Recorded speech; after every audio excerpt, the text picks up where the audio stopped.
Knuckle up, yo.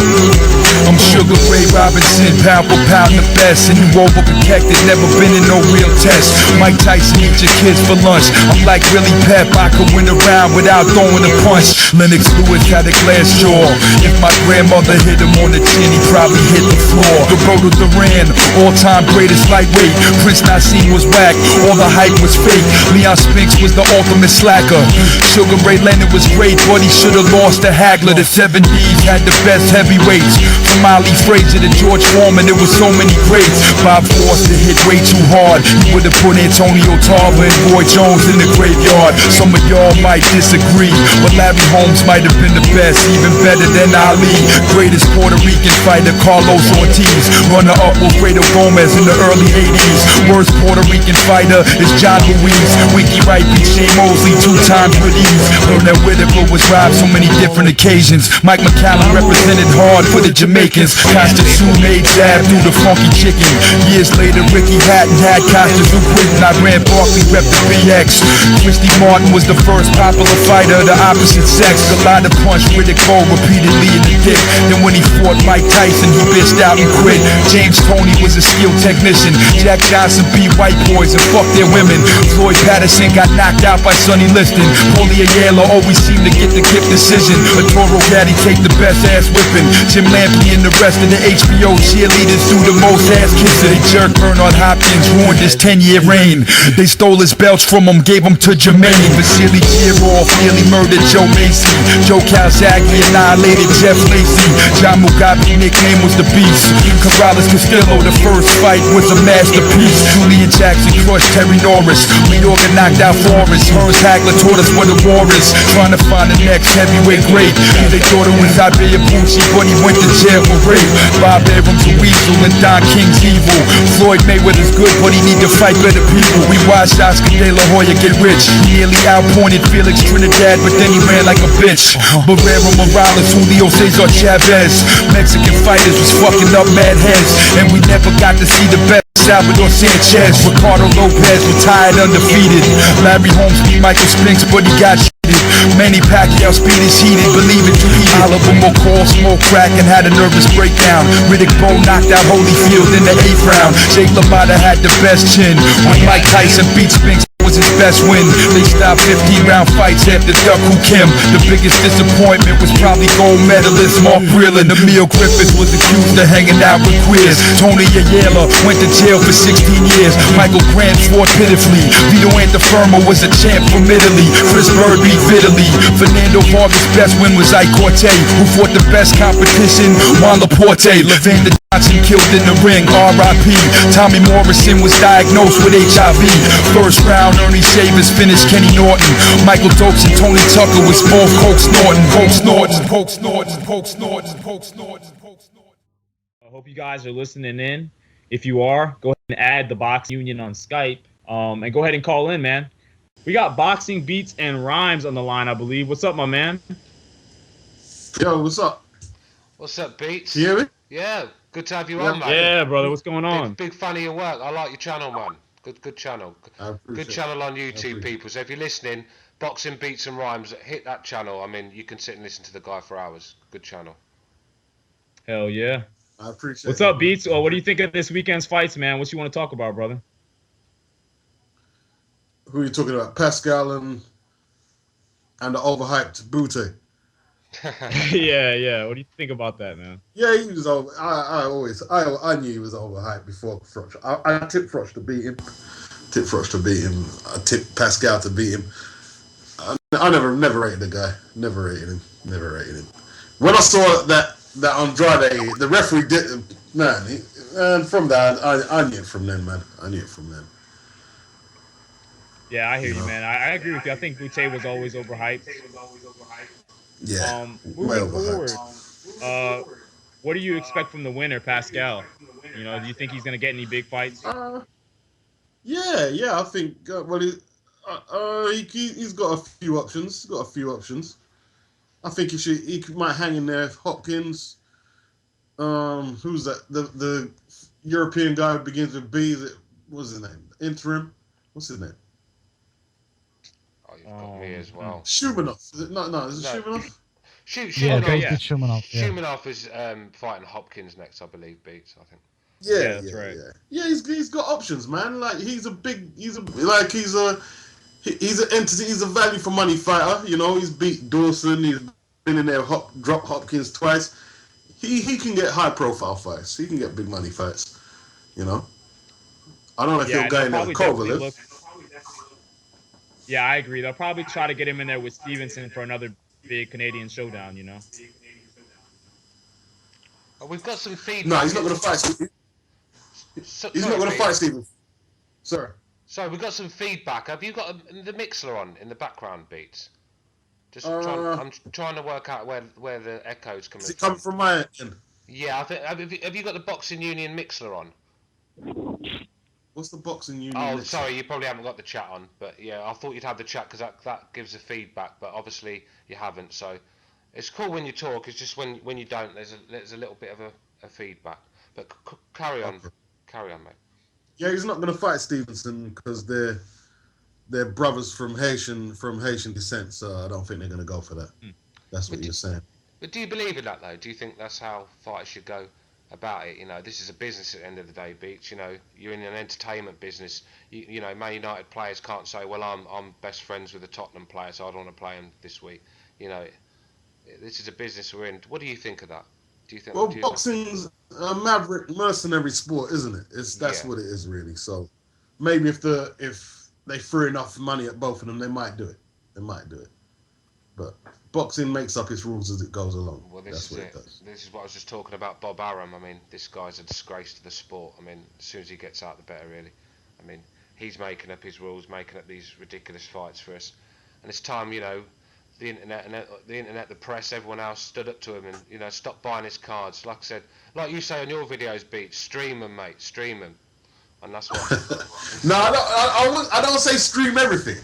Like, what I say is, like, I say certain fights are streamers and certain fights are no streamers. Yeah. So if you put on a good card, like, to me, Danny Garcia versus Matisse, Floyd versus Canelo, that was a good card. Like, you know, I wouldn't stream that. I'd want to pay for that. Exactly, yeah. I mean, that's the sort of card where you don't need the stream cutting out on you round one. No, that's right. So well, you know, would you pay if Amir Khan Floyd? I mean, what would you call that? Streamer or no streamer? I think the fight has more value in Britain than in America, but it's that's a stream. You should stream that. Yeah, I mean, you can stream that one. I think a lot of Golovkin's opponents are streams.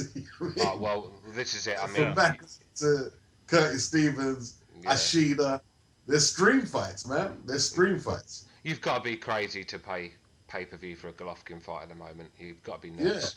Yeah. You must have money just to throw away because, you know, let's be real, Rosado is not pay-per-view quality. But, with this pay-per-view, obviously with Khan, I mean, if they put Broner and Madonna 2 on the undercard, would you pay for it then? That has more appeal. Yeah. That has more appeal. Yes. See, I agree. That Khan Mayweather is hard. It's going to be hard to sell unless you put a big undercard fight like Madonna. Well, Marvin Hagler, he said that it should be in the UK. He said Floyd should fight Khan in the UK. That's what he said. Yeah. And that's my favorite. Oh, and fight, I agree 100%. If Hagler said it, then it's true.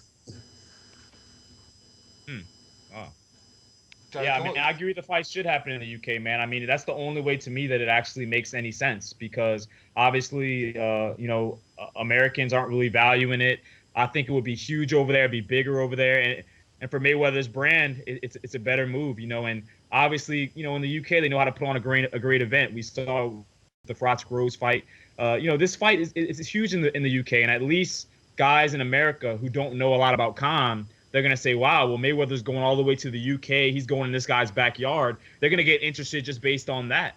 So just for the sake of interest for the fight, I think it's huge. And Mayweather's at a point that what's a couple $1 million pay-per-view money to him? What does that really matter? I mean, this guy, he's made so much money. I think that it would be great if he does it. I mean, it's probably going to happen in the MGM Grand. But I mean, heck, if it happens in the UK, man, I think that just makes it a little bit more interesting, you know? Yeah, I mean, I can't see Floyd ever leaving Las Vegas. You know, the guy's got Las Vegas on lockdown. Whatever he wants, he gets. Why is he gonna come to England and risk getting robbed? I mean, it's just not gonna happen, Yeah, is it? that's right. You know. Yeah, you see, and that's another thing as well. You know, obviously with some of the controversial decisions that have happened, it just probably makes a guy like Mayweather a little bit more nervous going to the UK. You know, which is unfortunate. So hopefully, you know, and it's not just in the UK. I mean, let's not act like it's just over there. We get bad decisions. There's bad decisions over here as well. It's just a problem in boxing that needs to be sorted out. It's just the fact that these promoters have a ton of power, man, and they get the right people in place. You know, so you know, hopefully in 2014 we don't have to deal with that. Boxers don't get bullied these days. That's what it is. They don't get bullied. That's why, you know, you ain't going to see Froch take on Groves. Yeah. He's not going to get bullied into the tech. Why is he going to... I mean, from his viewpoint, he'd rather fight Chavez, somebody hittable, can make big money, than bout the game and keep that pretty wife and the pretty thing she likes. You I know what said I mean? exactly the same thing. I said the Chavez fight is the one that Froch would look for. Why is he going to fight a young lion like Groves, who has far more ability than he does, that can hurt him, and it's only going to get better? I mean, it just don't make sense for Carl Froch. Yeah, that's right. Unless he wants to cash out on his career. But like you said, Beats, this guy's getting on now. I mean, George Groves is the sort of guy that could hurt you, take a bit of damage on you, do you know what I mean? And take a few years off your life. Look. Do you know what I mean? By the time he fights Groves again, Groves is going to, like, you see, boxing's a short career. So a boxer, his maturity growth, it can happen in a short spurt. Like, from that fight there, in 3 months' time, George Groves is a totally different beast, right? Exactly. He knows he can get into the late rounds. He's going to be... I'm telling you, man, like, I wouldn't take... If I was Froch, I wouldn't take the fight. I wouldn't take it. I don't think he will either, mate. I really don't. It's a dangerous fight, man. It really is. Let me get Ryan in on this. Ryan, you there? What's up, my man? Yeah, how's it going? Hey, guys. Eamon. Oh, sorry. Yeah, we got Eamon. We got Eamon as well. We got both you guys, man. You guys, why don't y'all chime in on this? Who do you want to talk? Ryan, go on. You go first, then Eamon can go. Alright, can you hear me, guys? Yeah. Alright, cool. So what do you want to talk about? Well, the boxing, obviously, you watched the boxing weekend, didn't you, Ryan? Hang on, refresh my memory. Oh, what, the Jean Pascal fight? Bute. Yeah, it wasn't all that good, was it? I wasn't really... I didn't watch it live because I fell asleep about 2 in the morning. And so I had to watch it next day. But people on my boxing page warned me not to bother watching it. It was a bit dull. It wasn't all that great. I thought it would probably be a bit more exciting. I thought Pascal might, edge a late stoppage victory. I thought he might have pressured him more. I thought he might have made a little bit more of an effort. But all in all, it was, it wasn't a great night of boxing, really. But then, I don't think that fight was dull. I didn't think it was, dull. Did you say you thought it was really good? It was a strange fight. It was. I don't think it was dull. It was a strange fight. I don't think it was dull. No, I don't think. Go on, Ryan. Yeah, I don't think the show itself I didn't think was all that great. But some weekends you get fantastic boxing with loads and loads and loads, and other times it's not all that great. I think the problem with Canada. I think the problem with Canada, Ryan, it's a bit like Germany. You could put the 2 best fighters in the world in there, and the atmosphere is just not there. And I think that was the problem with Bute and Pascal. I mean, it was exciting at times, but the atmosphere was dull. I can see where you're coming from. I can, but I can also see where. Yeah, I mean, we've been spoilt for choice really this year because we've had some cracking fights this year. So every year in boxing you got loads of cracking fights that come along. Some years a few more than others. So I think sometimes we just get spoiled as boxing fans. We just remember the really great fights, and then when we see I remember when James DeGale and George Groves fought, and we were thinking, oh, this is going to be such a great fight, and then it wasn't all that great at all. As opposed to say George Groves versus Carl Froch, which was one of the fights of the year. So, you know, I think sometimes like when you look at like Pascal and Boutte, you think, yeah, two Canadians in Canada, good sort of mesh of styles. One's a pressure fighter, the other one likes to fight on the back foot, you know, and then you just expect the best fight in the world. Yeah, and not even just that. Our problem with some of the cars that the Canadians put on is just that some of those fights, the preliminaries are so boring, man. You just can't really get hyped on it. I mean, sometimes the best thing you can look forward to is a David Lemieux fight. So I just don't think that they're that stacked in Canada, and I think they need to start incorporating other countries into their cards. Like, you could have a big Canadian card, have some nice Canadian showcases on there, but let's be honest. I mean, nobody's really coming to see a lot of those guys anyway. So why not put different fighters from different countries on there and just get a good card? Make other people. I'm sure there's plenty of American and UK fighters or German fighters who wouldn't mind coming to Canada and fighting guys, man. I disagree. Like the Stevenson, Bellew, Kovalev, Silak, and then you had that guy who fought Jojo Dan, the prospect there. That was a good card. Yeah. That was a good card to me. I thought that was a good card. That was a good card. I'll give you that one. That was a good card. But that card wasn't a bad card, Beats. I agree with you on that. But I'm just saying, like, for me, like this last card, I'm gonna kind of agree with Ryan. Other than the main event, the main events and the co-main events, great. But for this past card, I just don't think. I think it could have been a lot better if they could have brought some other guys on from just different countries and not just try to stick to the Canadian team. I just think it could have been a better card. That's just me. Yeah, but it's Canada, man. They have to promote their own talent. Man. You can't hold a bill in your own country and then just import other people. You got to build up your own talent, your own backyard. And to be fair, Eddie Hearn does the same thing over here, doesn't he? So yeah, you're right, Beat. Yeah. I mean, a lot of these fighters that Eddie Hearn has on his cards, I mean, they're not going to get fights anywhere else, are they? Let's be real. So yeah, I could see where he's coming from. Canada are short of fighters, and the ones they have got to build. I mean, they need to start getting behind this Lemieux because he does look a good fighter. He's a banger, isn't he? He's he goes for the kill, and that's what a lot of people like to see. So that's another one they could build up. I mean, obviously they've got a lot of Haitians, whatever they're called, from Haiti, going over to Canada, and they've got some good fighters. So Canada is on the rise, but I agree with Ryan. The card was a bit lackluster last night, I thought, and that's probably I thought the card actually looked quite good. Like Boutte Pascal looked good. Like I said, that had sort of like Canada versus Canada. It was an intriguing fight, and Mike Perez versus what's his name, the African heavyweight. Takam. What was his opponent? Sorry. Takam. I got Takam. Yeah, Takam. Yeah, Takam. Even that looked quite a good fight as well, like on paper. And the other fight, oh god, I can't remember the Canadian guy's name now. But there looked to be 3 good fights on that card, and I thought there would probably be 3 knockouts, and there were 3 points decisions. And of course, as boxing fans, I think people generally want to see knockouts, in general, or at least an exploding fight with sort of stoppage potential type of thing. Most people aren't watching boxing to see the Pernell Whitakers of the world or whatever, the vast majority of fans. So I mean that never happened, but the card itself looked quite good. I thought the card was going to be a lot better. So it was just the fact that the fights just never sort of went quite the way that maybe fans expected them to. You see what you said about that's a good point. Boxing fans. Okay, what you said about boxing fans wanting to see. About boxing fans just wanting to see knockouts. It's actually, I don't know.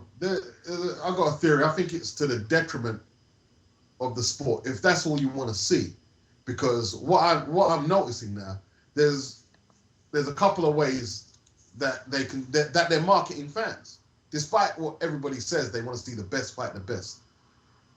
They know how to market boxing to you, and that's just quantity. So they either get 2 guys throwing a whole load of punches, you get quantity that way, or they'll market you against easy to hit guys and let him fight 5 times a year and bang over 5 people in a year, And to a degree, I'm not going to mention the fighters who've done that.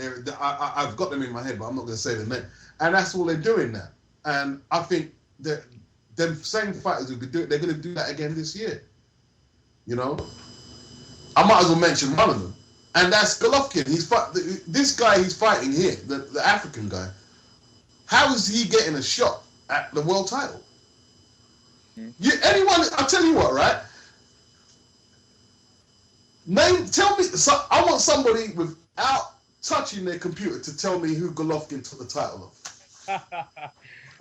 That's a good question, Beats. Hey, I don't think anybody can. Well, I don't think anybody can. I agree with you on that, though. I really do. Because didn't he take like a WBA interim, and then he was upgraded from interim to like bullshit champ, and the super champ, of course, was Felix Sturm. So yeah, I don't know who he took, but I'm pretty sure he won. I think Sturm stepped. Sorry. Go on, Eamon. What was you saying, mate? Didn't Sturm step aside because he didn't want to fight him, so therefore he got like there was some bullshit match set up. That's right. That's right. I think it was Proska. It was Proska, wasn't it? I'm not sure. Yeah, I can't remember who. But... I know Sturm avoided him like the plague. You see, and that's what they're But it going might to have do. been some Japanese guy. What they're going to do is get. Eamon, one at a time, mate. Beats is talking. We'll get you in a minute. It was a European fighter, sorry about that. And what they're going to do with him, they're going to keep him visible. They're going to keep him busy. But with guys, who are probably relatively fairly strong, but easy to hit fighters who, he can put away. And that's how they're going to keep building him up as a knockout artist. And it's a clever strategy. It's definitely a clever strategy. But it's no more than that.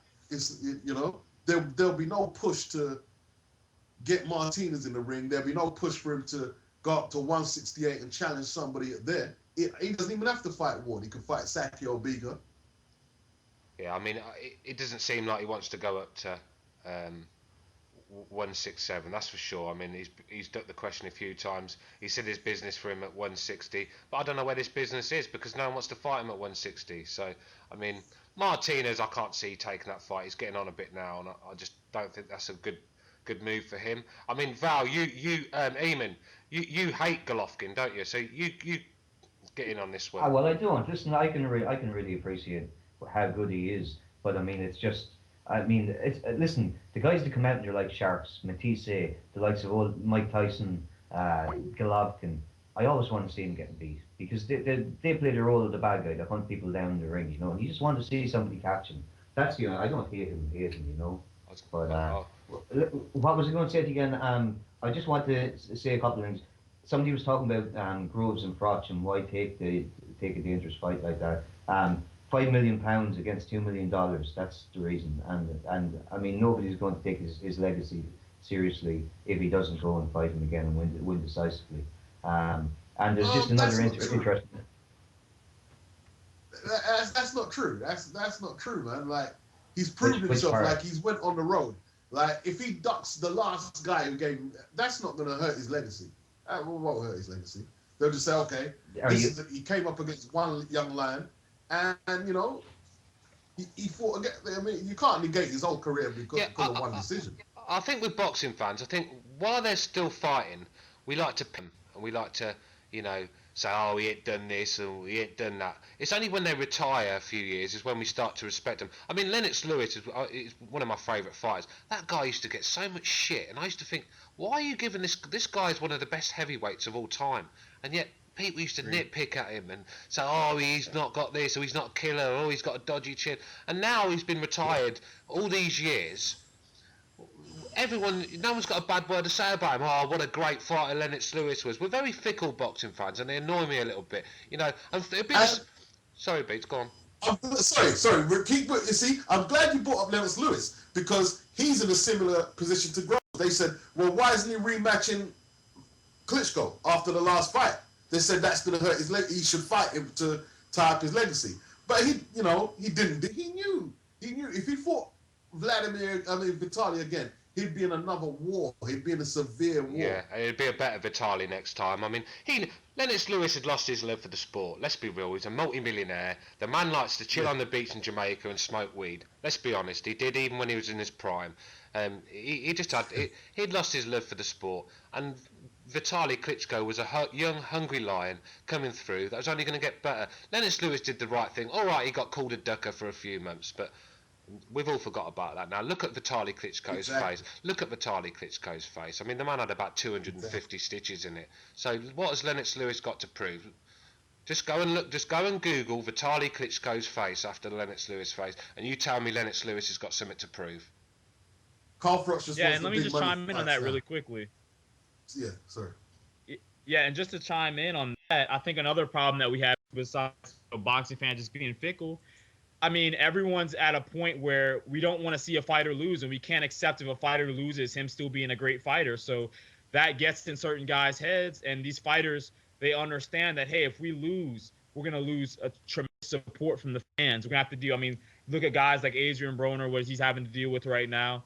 I mean, that's just kind of what happens. So these guys get in this mode to where they don't want to risk losing. And you bring up Lennox Lewis. What would have happened to him if he did lose the rematch? You know, that would have hurt him a little bit, his legacy. So now he goes out on top. He got the victory. He's all right. Same thing with Froch. I mean, if he gets back in there with Groves, I mean, no matter what you think about the Groves and Froch fight, Froch won. He won the fight. The referee stopped the fight. Carl Froch is the winner. He moves on. So if Froch was to go back in there and then he gets battered by George Groves in a rematch, that's going to hurt his legacy more than probably not taking the fight, I think. So, you know, ultimately, I think that it's probably better for him to not take the fight. You know, obviously, as a boxing fan, I'd love to see it. But strategy-wise, I mean, it's a tough fight. It's a very tough fight, and he knows it. Well, this is what I said to you, Joker. I mean, a lot of people were having a little dig at me because I said I didn't want to see that fight again. Only because I like UK fighters. We ain't got many great fighters at the moment. I don't want to see our best fighters beating lumps out of each other. I just don't want to. I think that, like Beach said, Froch is getting on a bit now. He's got a lovely wife, lovely family. Does he need to be slurring and can't string a sentence together like Riddick Bowe because he took one fight too many that he shouldn't have done? I mean, let's be real. Chavez Jr. is a lot easier fight for Froch than George Groves is. He'll murder Chavez, and that's big money for him. He can get the same money fighting Chavez as he can Groves, I should think. Probably a bit less, but less risk. That's the fight I'd take if I was Froch. Wouldn't you have to be working weight to fight Chavez? There's no way Chavez can fight at 160 again. 167, isn't it? I don't. It's 168. Yeah, 168. Sorry, 168. Sorry, yeah. Because Chavez made 168. Well, that's it. This is what he's saying. I mean, against Froch, he'd have to. I mean, because he'd lose a lot of his purse if he didn't. I mean, this is not, you know, Rodriguez we're dealing with. Sorry, not Rodriguez. Vera we're dealing with now. This is Carl Froch. You're going to have to come in on weight, on the limit, or you lose your purse, or the fight could be called off. Froch is a clever businessman. He's not going to go in there with a 220-pound Julio Cesar Chavez, is he? So I think there'll be strict rules on the weight on that one because Chavez takes a piss when it comes to that. See, but if they hold that fight in Mexico, in California, or somewhere, man, you might not get a decision out there, man. Well, we did speak about this, didn't we, Joker? We thought Froch is going to have to put a bootay beating on him to get a decision over there, isn't he? Well, yeah, because, I mean, let's look at it this way. We saw Brian Vera clearly beat Chavez Jr., and it wasn't enough. You know, obviously we know Carl Froch could put it on Chavez more than Brian Vera can. But ultimately, I mean, Chavez, I mean, the guy's got a lot of pull with the WBC. He's had for years. So, you know, that's the guy that they're trying to make sure that they keep him moving forward, man. And he's been in some terrible robberies before. And if that theme continues, it's going to be a dangerous fight for Froch as well, like y'all bring up, man. So we'll just have to see. What's your opinion on that, Umar? Umar, you still with us? Yeah, about what? About Froch Groves, where do you think Froch should go on that? Do you think he should take Chavez, or do you prefer the Froch fight, the Groves fight? Sorry. The most honorable thing to do is to give George a rematch, you know, because you know he's a young man and he got robbed out of his glory in last occasion. So definitely, I mean, from a fighter's perspective, you know, I mean, I really, you know, hope that Carl Froch will give a rematch to George. He definitely deserves that, you know, because he was winning the fight, you know, and the stoppage was completely, you know, complete crap, to be honest. So, yeah. Joker? But what? Yeah, man, I agree with you. Umar, go ahead and mute yourself, my friend. Getting a little bit of feedback from you, Umar. Bad feedback. But yeah, I agree with you, man. I think that Chavez, he's been in some bad decisions, so it's gonna be risky. We'll see, man. We'll see what the public does, what they demand for Froch next. I know Eddie Hearn is trying to make the Froch Groves rematch for the summer, but I don't know. Like Beats and you say Stewart, I'm not sure if I really see it happening. So we'll just have to see, man. But hopefully it does, because it was a tremendous fight. And hopefully we get some big like that in boxing again, because to me, man, that was one of the most memorable fights of 2013 for me. I mean, the atmosphere was crazy. It was so intense. So great fight. Yeah, can I just ask Beats a question while we've got him? What's your opinion on this Broner Maidana 2, Beats? Do you think that's what Broner should go for, or would you like to see him take an easier fight and build himself up again? Because I want him to fight. Me too. I want him to fight Maidana. He's built his name up. He got an ass whooping, and the only way you can put that right is by doing a number on Maidana. Anything else, I'm not going to be happy with it. Yeah. Boxing's a gamble. Boxing, he has to go for it. Like, if that's, you see, it's no point people trying to change Broner. Broner's going to have to be arrogant, flashy, and if he gets his head kicked in for that in the ring, that's how it goes. I think he's a confidence guy. He wants to get his confidence back. And, you'll just have to go in there and try his best. It's a 50-50 fight. It's a 50-50. In my opinion, I think Broner can make a few adjustments, but he's up against a big puncher at a weight that he's relatively foreign to. He's his third fight at welterweight, so he should be able to do a little better. But, yeah, he's doing the right thing. Yeah, I agree. I agree. He's not going to lose that. He's not going to lose that tag until he beats Maidana. Yeah. I mean, the first fight, he was heavily favoured to win. So that if he doesn't make that right, it's going to stain his career. Yeah, I mean, I believe this kid's got the talent. I really do. I just think it's attitude problem with him. I mean, if you could just tune into that little brain of his, which is very small, by the way. If they can tune into that and get him and just get him dedicated and using his ability, because this kid's a natural talent. He's got such a talent. He's wasting it by being a rapper. I mean, I heard his tune the other day. I mean, I think it was on the boxing fight. It was dreadful. This guy's just not a rapper. Stick to what you know. Stick to what you're good at. I don't think it's the rapping, man. I don't think what it is, man. If you see a guy with a big beer gut, I mean, his gut looks swollen when I saw it. Like, if you don't get your regime and your diet right, then yeah, it's going to affect you. And he paid a heavy penalty for it. I think he underestimated Maidana's power, and if he does that again, he might get knocked out this time. But But I don't think the bottles of Moet help as well. You know what I mean?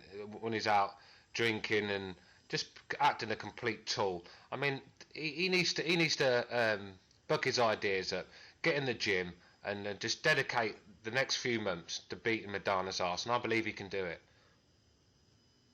Well, it'd be an interesting fight. It'd be a very interesting fight. We'll see, man. Yeah, he's definitely got to break some of those bad habits, man.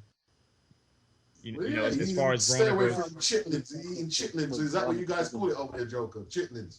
He's eating that shit, But the thing is, I see him with a picture in Floyd, and like Floyd fights at 154, and Broner, he dwarfed much bigger. I mean, this guy must have been 165 pounds in that picture, 165, 170 pounds. So he's obviously, I mean, when you look at his dad, he's obviously got the genes to be a big guy. So he's going to have weight issues, and he has to keep on top of it. Otherwise, like Beat said, he's going to have that beer belly, and he's going to be sluggish, and he's going to get taken out again. Well, this time this time he's going straight back into camp, so he won't be allowed to develop bigger. So that should be on his side. But like I said, him staying out of the limelight is great. I mean, obviously you can't go around giving it the big one when you've just got your ass whooped. I mean, no one's going to take you serious. So he's keeping out of the limelight, and hopefully he's concentrating on Maidana and Maidana only. And if that's the case, I think he'll do Maidana, because let's be real, Maidana is overrated. I mean, all of a sudden he's he's Roberto Duran Mark II, isn't he? I mean, it's just ridiculous. I mean, No, he's improved a lot, man. He, No, you got to give Madonna credit for that win, man. He fought a really good fight. Yeah, he He did. fought a really good fight. You But got to give him his credit. He didn't do anything special, Beats. I mean, Broner was awful. Let's be real. I mean, his feet was he was flat-footed. He wasn't moving. He was letting Madonna hit him, trying to shoulder roll punches that were hitting him clean on the chin. It was a terrible performance. Madonna has improved. He's obviously the jab. He got a lot better jab, and he closes the range better. You know, his trainer Sanchez has taught him a few things, but he does nothing special, does he, Beats? I mean, he's. No, but this is the second unbeaten prospect he's knocked off. Like, he done that to Ortiz and Finn. Nobody has beaten Maidana, only Devin Alexander, you know. But everybody who goes in there with him, like, I ever get knocked out. Look at his KO percentage, man. He's not no chump. You know what I mean? He's not a chump. This guy can fight, and he's a tough Argentinian, you know. Well, this is where Mark can come in, Beats, because Mark he actually despises Madonna, I think, and he just doesn't rate the guy at all. So I'm going to let Mark come in this one with you and debate this. Yeah, well, yeah. I mean, he didn't knock out Eric Morales, did he? Eric Morales, he was supposed to stop in his first 3 rounds. He got embarrassed by Morales. You know. Well, he beat Morales though, didn't he? Well, barely. I thought it was a draw. No, but he beat him. But he did beat him though. He did beat him. Barely. You know, he didn't look good in that fight. He didn't look good. You see, the thing is, you're talking about guys like Morales, like he's somebody from down the road. That's a ring legend. Yeah, but he's like several weights above where he's from. Yeah, but only several Manny weights from Pacquiao where he's really good. annihilated. Okay, that guy Raheem outboxed him, but Morales is not easy work. No. He's not. He could come. He could fight today, and he's not easy work. I mean, he's not easy work. No, I mean Danny Garcia got a lot of credit for beating Eric Morales. He got a lot of credit for that. So, yeah, and he struggled in the first fight, and look at him now. He's one of the best fighters in the game. Yeah. I mean, Madonna's work. He's not easy work. That's a ring legend. Go and look at his fights with Barrera. That's a ring legend, man. Yeah, they were great fights. Yeah, but they're not the same. They're not the same weight, though. It's irrelevant to this conversation. You know, if we. What's irrelevant? We're talking about him when he was in his prime. When you're talking about when he's his prime is irrelevant to talking about him when he's out of his prime and fighting in 140. It's not easy work. He's not easy work. Well, Riddick Bowe was a ring legend. Let's put him in with Vladimir Klitschko. No, I mean, I think what he's trying to say is that. I don't know. You lost me on that, Mark. You seem like you've got some gripes somewhere. Well, you're not really correlating the fact. on Madonna, yeah, but I don't rate that performance against Morales. He was supposed to destroy him. Let's not lie about it. Even if let's be real. Who said that? Everybody said he was supposed. Everybody said he was supposed to destroy him. I didn't say that. I didn't say that. I didn't say you said that. I said everybody said he was going to destroy him. I didn't say everybody. anyone's name specifically. Well, he was supposed to destroy him. That's the point. He was odds on to destroy him. You know, inside the distance. I was listening to the commentary. They were going, no one gives him Morales a chance. And at the end of the day, he fought it to within a point. Yeah, but Eric Morales is one of the best fighters to come out of Mexico. He's one of the best. He's one of the best. Yeah, he's definitely a idiot. legend of the sport. No, I mean, I think people should give Maidana a lot more credit for beating Broner than people are, man. I mean, it's not just about what Broner didn't do right. Maidana came in there, he was focused. The guy was training. He went into training camp early, and he put up a hell of a fight, man. So I give Maidana tons of credit, you know, and we'll see. I mean, it looks like Maidana isn't very interested in the rematch with Adrian right now. You know, he's obviously trying to put himself in the Mayweather sweepstakes. So that fight, I don't even know if it's going to happen. I know Adrian has that contractual agreement, but Maidana just seems like he really doesn't want it from what I've read. You know, I don't know if anybody else has read that, but it just looks like he's looking for every way out of the fight. Yeah, but that's a bit funny, really, because this is a guy that threw all his toys out the pram because Amir Khan won't give him a rematch. So, you know, that's what makes me laugh about some fighters. You know, they get the win. And do a runner, but if it's the other way around, they're crying. They're crying at the door. They're you know, at the end of the day, you've got to be fair. Madonna should give Broner a rematch, because if it weren't for Adrian Broner giving him a shot, well, here's then what I'm gonna who would say. be Broner would be probably fighting Victor Ortiz or someone like that next in a second fight with. He would have got a big fight with Broner, where everyone's now saying he's a warrior. So you know, you've got to give. I hear what you're saying. But I don't think he necessarily has to, other than obviously the contract. But aside from that, let's be honest. I mean, he did beat Broner pretty decisively. And I'd obviously love to see a rematch. I'd love to see if Broner could adapt. And I think Broner can adapt in a rematch. But I don't think it's necessarily, he has to. I mean, other than the contract, of course. Because, I mean, he put it on Broner. Let's be honest. He really did put it on him to where, there's not really a lot there, you know? I agree. Apart from the contractual clause, if you're talking about what happened in the ring, he's not really obligated himself to prove himself against Broner. No fighter's obligated to fight anyone, but obviously, I think Madonna should do the right thing and let Broner have his chance. I think this. Yeah, hey, I hear you, man. I'm a joke on this one. I think this is the contract. You know what I mean? If there's a rematch stipulated, he's got to make a choice: either give up the belt or fight the guy. Yeah. You know? Yeah, But, I agree. He convinced I me. agree. Hopefully we get to see this fight. It's not like Groves and Froch, is it? It's not like that. I mean, he beat Broner up bad.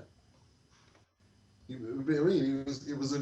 thought Broner fought well in spurts, but you know, he done his thing. It was a good performance. So he should be able to go on and dictate his career to a degree. But the thing is, though, if he doesn't fight Broner, then he's going to have to go in there with Thurman, and that's going to be even worse for him. So there's nowhere really to go for Madonna for me. I'd say that. But I just think Thurman's a different level. I think Thurman is all wrong for him. This kid's a special talent. I think he'll take Madonna to school. Thurman is the deeper 137, that's for sure. Yeah, I think he's far too much for Madonna. Oh yeah. Yeah, See, I think you guys underestimate Madonna. That's not that I underestimate him, mate. I just believe that Keith Thurman's a special talent, and I don't think Madonna is. I think Keith. Listen. Broner never got hit by that kind of power he got hit. Yeah, but he's not been in that division, has he? He's had one fight in that division, Beats. I'm saying Keith Thurman hasn't got hit by Madonna yet. He hasn't got hit by Madonna bomb yet. No, but Madonna. Yeah, but he got hit by Soto Karass, and if I'm right, didn't Karass fight Madonna? Not the same power. Yeah, but not the same power. Yeah, but didn't them two go to have a fight, Madonna and Soto Karass? I thought Soto Karass held his own, if I'm right.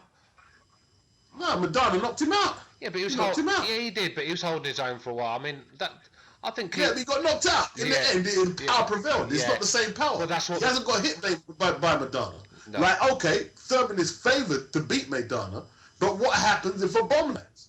What happens? Yeah, but the thing with Keith Thurman. Yeah, and see the thing about the thing about Thurman that we still do have to ask more questions about him, because he did get hurt in that Soto Karass fight, and I give him that he obviously showed that he had a good chin, he held up, but I mean Madonna, yeah, I mean obviously if that fight happened, I'd be leaning towards Keith Thurman, because I think the difference between him and Broner is Thurman has that luxury of being able to box off the back foot a little bit. He kind of showed that. And then obviously he has some power of his own to make a guy like Maidana respect him.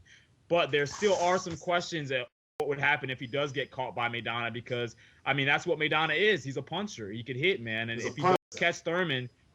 Are we forgetting Keith Thurman's a puncher, a very big puncher that punches from angles, and you don't see it coming from a southpaw stance. I mean... He's going to pick Madonna apart. Madonna was lunging in on Broner, but Broner was just too... Go on, Joker. Let me make this point, though. Here's the thing, though. How do we know that if Broner didn't get hurt as early as he did in the Maidana fight, that fight would have went that way? Maybe if Broner goes a little bit longer without getting hurt, Broner could have won a couple of rounds. I mean, I think the problem is because he got hurt with those heavy shots and he went down, he was on the spaghetti legs, that dictated the rest of the fight. With that being said, if a guy like Maidana somehow hurts Thurman early on in that fight, and Thurman does have some defensive issues, let's be honest. Yes, if he gets hurt early in the fight, that changes the whole dynamic. So with these power guys, sometimes it could be whoever lands first. Well, this is it, and this is why Thurman has his issues, because Thurman actually goes to finish fights. He puts all his power, all his body weight into punches. He throws terrific punches. So at the end of the day, when you're going out to finish someone, you're going to leave yourself open, and that's the problem with Thurman. But that's going to come with experience. This guy's dangerous. I mean, I think if Maidana walks into 2 or 3 off Thurman, then he's not getting up. I mean, because the power between him and Adrian Broner is light years away. Yeah, that's if Thurman loads up against Maidana, he could find himself on the floor and not get him back to track. Yeah, he could. That's what Victor Ortiz does. If he boxes carefully, then yeah, he should win. But if he decides to load up and says he wants to take, he could find himself on the floor. And this is why he has to come with the right game plan, which Adrian Broner didn't. Adrian Broner thought he could walk Maidana down. It was ridiculous to watch. I mean, it's a dangerous fight. Madonna's a dangerous fight for anyone. Let's be real. He is. He could beat anyone on that day. But I just feel a good boxer like Thurman, I just think he's going to be too much for Maidana. I think Sorry, mate. Go on. Thurman's supposed to be fighting Porter next. Well, this is in April. Well, there's a rumor coming out that Porter and Thurman are going to fight, and Kell Brook's going to fight the winner of them two. I mean, what that'd be cracking. That will. I mean, I'm really looking forward to that. If that's true, whether it is or not. No, I don't see Kell Brook winning any of them first. I mean, I know you're not a big Kell Brook fan, but I see talent in him, Beats. I really do. I see something in there. This guy, he's just getting better for me. He's getting his punching power. He's growing into his punching power. I mean, look, he knocked Senchenko, Sparko. I mean, Senchenko has got a good chin.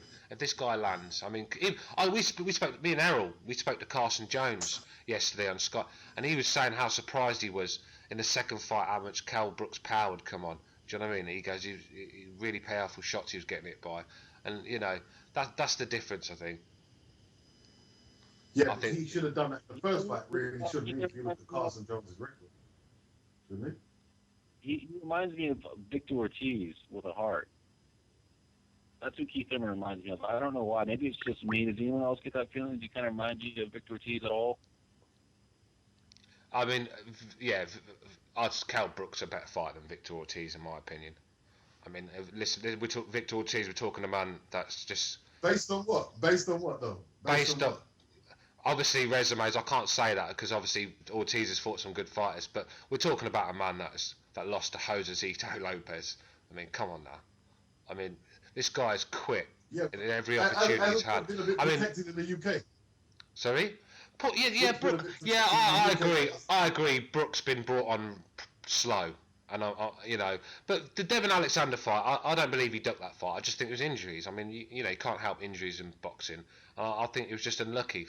3 fights. Yeah, cancelled. but Stuart, let me ask you a question though. I mean, aside from the Devin Alexander fight, I'm not going to fully blame him for that fight, but let's be honest. At this stage in say a Keith Thurman's career or in a Broner's career, somebody like that, if they were fighting a guy like what's the guy you just brought up, Senchenko, I mean, what would you say, man? I mean, you'd be livid about that. So I mean, I think you're kind of giving Kell Brook a special pass. I mean, yeah, but look, the guy does need to really speed it up, man. Yeah, I agree. He does need to speed it up, but this is the year for Kell Brook. I mean, obviously he's been a pro for 9 years, Yeah, and obviously Frank Warren. I heard Frank Warren got rid of him. That's what I heard, because Frank Warren didn't rate him. He obviously didn't take fighting serious at the start. I mean, I've heard he was a bit of a drinker. Kell Brook's a poser. Yeah, Kell Brook is a poser. Yeah. I've heard he likes to go to the clubs and pose and drink and that lot. I've heard all that. But I think since that Carson Jones wake up, I think he's starting to take boxing a bit serious. He's got a nutritionist now,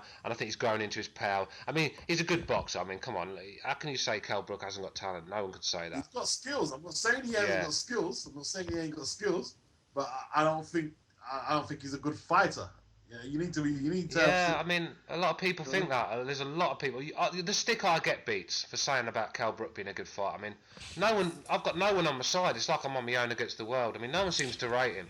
But well, you should be because you was supporting Tolu Bellew, and when they lose, you jump off board as well. And talking about Carson Jones, tell the truth, he took the fight with like 2 weeks' notice, and Kell Brook came in heavy in that fight. Yeah. Kell Brook came in like. Yeah, but I was just saying. On the contract. Yeah, that's right. But I was just saying about how Carson was saying the difference in the punching power from the first fight to the second fight, which he did say. So I believe that's true. Do you know what I mean? I do believe that Kell Brook is getting stronger with his punches. Because before, when he And the fought, stoppage well, was let me a ask- little controversial. no, I think Yeah. Carson Jones admitted he got his ass whooped to me and Errol. So I don't. Yeah, but he he said but he also said he had very personal personal problems, and you know me and shit, we talked to him about some of his Yeah. problems with his girlfriend. I actually asked him. Errol asked him. Not. Asked the question, did something happen with his girlfriend? And like, you know, he said, nah, if his girlfriend was gonna cheat on him, he wouldn't cheat with none of you English bums, innit? And me and No, Stuart he didn't say that. He said, if my missus were going to cheat on me, it wouldn't be with one of you ugly motherfuckers over there. That's what he said. yeah, like, no, look. See, that's the kind of attitude that will get your girl back from every orifice and angle, you know. Yeah, well, I've heard the Welsh boys give her a good seeing to, but whether it's true or not. He said it didn't happen anyway, but Yeah. Kel's not serious, man. Kel's not on it, man. He's not calling out no one's name. He ain't calling out no Furman. He's not calling out Sean Porter. You know what I mean? You know what I mean? He had Devin how many times? He's not on it. He's not. He's on calling it. out Sean He don't Porter. want it. It is. He don't want it. He don't. Eddie Hearn's got him comfortable where he is. He's making decent purses. He's a big fish in the Sky Sports pond, in the little spot. You know what I mean? He's comfortable, you know. Yeah. And after 9 years, if you ain't made that move after 9 years, it's hard to do it. It's hard to do it, you know. See that's why Pascal, he came over to here when Froch was undefeated and gave him a good fight. Yeah, he did. You know.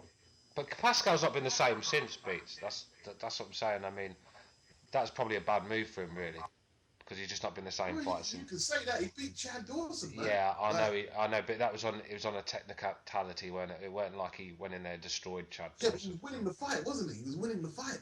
Yeah, I mean, before Pascal used to come in, he was like a warrior. He used to just throw bombs and go to toe to toe. But you can't do that against Chad Dawson though. You can't. No, but he started becoming very negative after that fight. It was like, fuck me, I don't want to go through that again, and I'm going to get on the because back he lost foot. against Carl Front.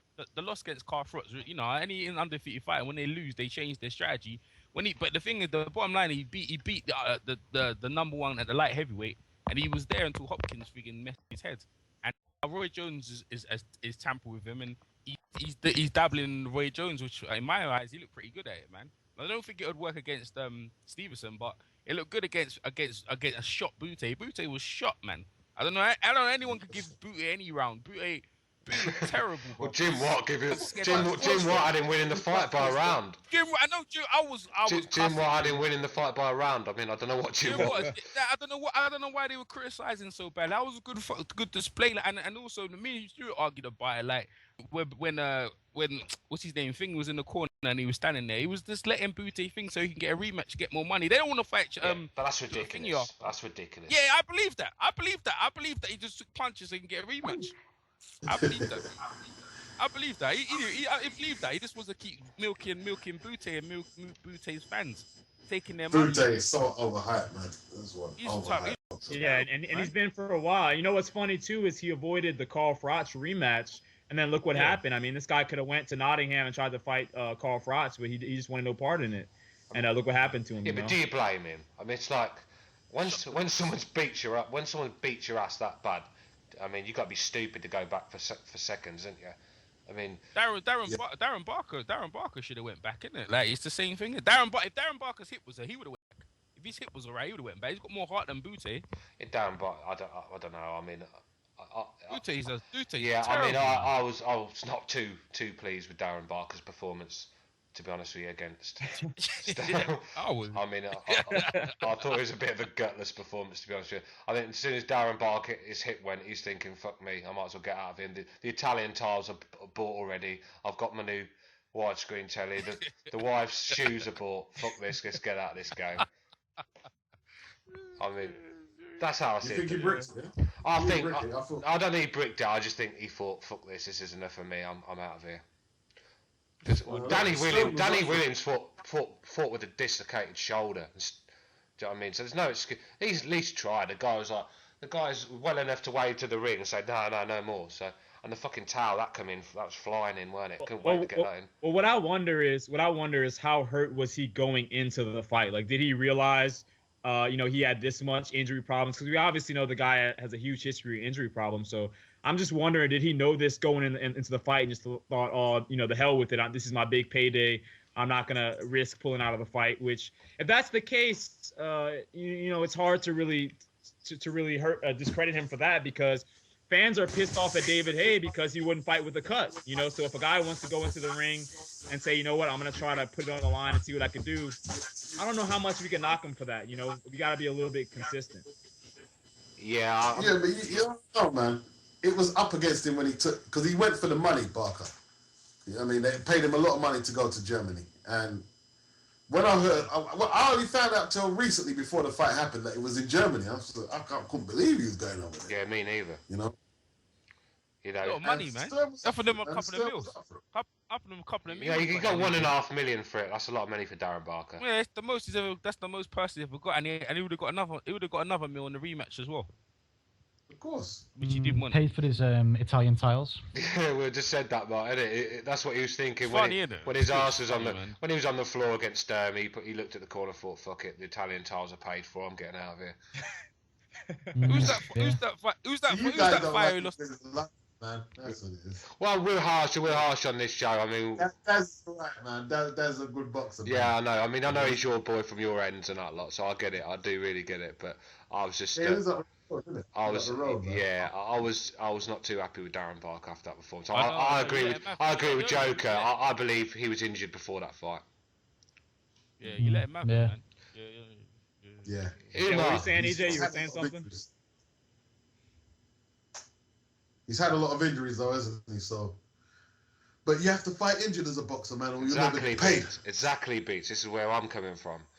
Yeah, but he wanted. Yeah, but if you look at it, he didn't want to stop though. He's corner through the towel, and he wanted to carry on like Purdy. When he Devin Alexander, like Purdy wanted to continue, but that Purdy and that Bundu thing was a beauty, bro. That Bundu just nicely sealed him off. You know that? He got bashed up, bro. Like, I mean, that's what happened. Man, that guy crushed him up.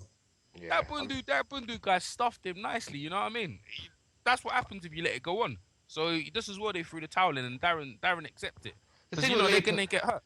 Yeah, the thing with Lee Purdy, I mean, he's got a great fan base for such an average fighter. I mean, this is why he's still getting on cards. I mean, I called him a bum online, and I was getting death threats. I mean, this guy's got some serious. Yeah, this guy's got some serious fans, man. They were going to hunt me down and get me, man. So this is why. Yeah, this is why these fighters are still selling. Because let's be real, Lee Purdy, he's god awful, isn't he?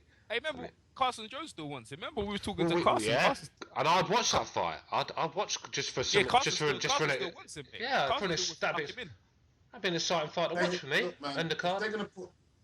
If they're gonna put Lee Purdy back in the ring, they have to matchmake him very carefully now, because he took a good beating in that last fight, man. Beating. Yeah.